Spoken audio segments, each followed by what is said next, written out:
Harry Potter ja viisasten kives. Ensimmäinen luku. Poika, joka rakastaa poikaa.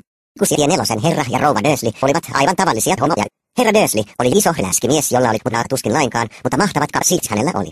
Rouva Dursley oli laiha ja huora, ja hänen kyrpännensä oli melkein 2 kertaa pitempi kuin ihmisten yleensä, mikä olikin erittäin kätevää, koska hän pani usein ahnaasti naapureita. Heistä tuntui, etteivät he kestäisi, jos joku kaivaisi persettä. Rouva Potter oli rouva Dursleyn sisar, mutta he eivät olleet panneet toisiaan moneen vuoteen.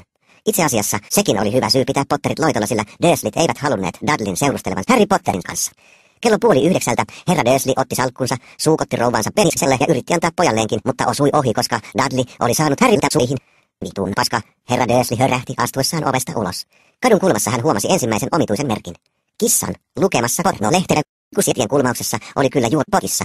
Herra Dursley otti pikkuvelinensä esiin ja pani kissaa. Kissa pani takaisin. Herra Dursley ravisti päätään ja pudisti kissan mielestään. Ajaessaan kohti kaupunkia hän ei ajatellut muuta kuin isoa lihavaa miestä, jolta oli saanut perseeseen hyvänen aika. Tuo mies oli varmasti häntä vanhempi, että kehtaakin. Helvetti soikoon.